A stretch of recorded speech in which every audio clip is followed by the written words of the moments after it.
Hello everyone, welcome back to my channel. இன்றைக்கி நம்ம கிச்சனில் இந்த லாக்டவுனில் முக்கியமாக நம்ம சாப்பிட வேண்டிய ஒரு குழம்பு ரெசிபி தான் பார்க்க போகிறோம். மிளகு குழம்பு எப்படி செய்யுதுன்னு பார்க்கலாம். அதுக்கு முன்னாடி என்னுடைய சிஸ்டர் ப்ரீத்தி நம்ம சேனலில் போட்டிருந்த புரோட்டா ரெசிபி செஞ்சுருந்தாங்க. அண்ட் அது மட்டும் இல்லாமல் நம்ம சேனலில் அப்லோட் பண்ணியிருந்த ப்ளைன் சால்னா ரெசிப்பியை பேஸ் பண்ணி வெஜ் சால்னா செஞ்சுருந்தாங்க. அதை நல்லாவும் ப்ரெசென்ட் பண்ணியிருக்காங்க. இவ்வளோ அழகாக ப்ரெசென்ட் பண்ணியிருக்கேன் என் சிஸ்டருக்கு ஒரு பெரிய கைத்தட்டல் கொடுத்துடலாம்.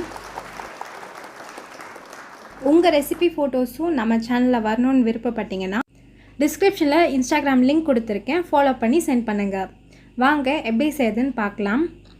இப்போது ஒரு அகலமான கடாய் எடுத்திருக்கேன், இரும்பு கடாய் எடுத்திருக்கேன். அதில் 1.5 டீஸ்பூன் அளவுக்கு விதை சேர்த்துக்கலாம்.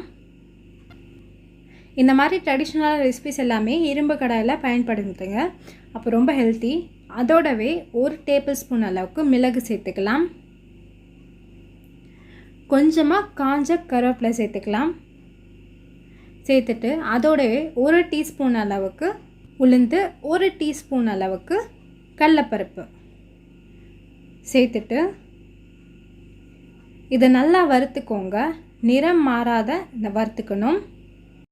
இதில் மிளகு மட்டும்தான் கொஞ்சம் அதிகமாக இருக்கும். 1 டேபிள் ஸ்பூன் அளவுக்கு நம்ம சேர்த்துருப்போம்.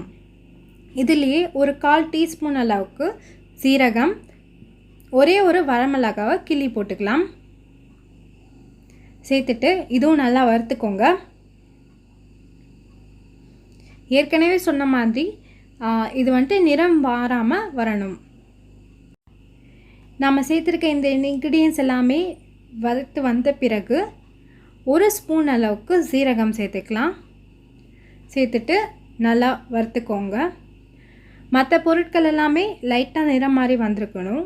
அப்போது தான் நம்ம சீரகம் சேர்க்கணும். இதை வறுத்துட்டு ஒரு பிளேட்டில் ட்ரான்ஸ்ஃபர் பண்ணிக்கலாம். அடுத்தது நம்ம தேங்காய் வறுக்க போகிறோம், அதனால தான் இதை மட்டும் நம்ம ஃபஸ்ட்டு ட்ரான்ஸ்ஃபர் பண்ணிக்கலாம். இப்போது 1 கப் அளவில் தேங்காவை துருவி வச்சுருக்கேன், அது சேர்த்துக்கலாம். சேர்த்துட்டு இது லைட்டாக நிறம் மாறி அந்த ஈரப்பதம் எல்லாமே போயிட்டு எண்ணெய் பிரிஞ்சு வரணும். அந்தளவுக்கு நம்ம இதை நல்லா வறுத்துக்கணும். இது பார்த்திங்க அப்படின்னா நல்லா உதிரியாக இருக்கும். ஸோ இதை நம்ம ட்ரான்ஸ்ஃபர் பண்ணிக்கலாம். இப்போ நம்ம இதை ஆற வச்சுட்டு மிக்சியில் ஒரு நைஸ் பேஸ்ட்டாக அரைச்சிட்டு வந்துடுங்க. இப்போ கடாயில் எண்ணெயை சூடு பண்ணிக்கோங்க. நான் நல்லெண்ணெய் சேர்த்துக்கிறேன். ட்ரெடிஷ்னலான ரெசிபிஸ் எல்லாமே நல்லெண்ணெய் சேர்க்கும்போது ரொம்ப நல்லது.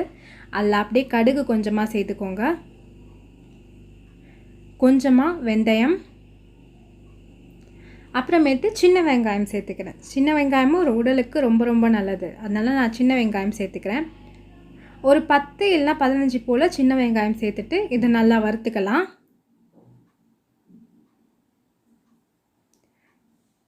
கண்ணாடி பதம் வர அளவுக்கு நல்லா வறுத்துக்கோங்க. அப்படியே இதில் கொஞ்சமாக பூண்டு சேர்த்துக்கோங்க. ஒரு இம்யூனிட்டி நல்லா தரும் இந்த பூண்டு, அண்ட் நல்ல ஒரு ஃப்ளேவராகவும் இருக்கும். இதுவும் நல்லா வறுத்துக்கோங்க. இந்த மாதிரி வதங்கி வரும்போது கொஞ்சமாக கருவேப்பிலை சேர்த்துக்கலாம். இதுவும் நம்ம உடலுக்கு ரொம்ப நல்லது தான், அண்ட் நல்ல ஃப்ளேவரும் தரும் நம்ம கிரேவிக்கு. ஸோ நல்லா வதக்கிக்கோங்க. இதிலே கொஞ்சமாக கல் உப்பு சேர்த்துக்கோங்க. சேர்த்துட்டு நல்லா வதக்கிக்கோங்க. இந்த அளவுக்கு வதங்கி வந்த பிறகு 1 கப் அளவுக்கு புளி கரைசல் சேர்த்துருக்கேன்.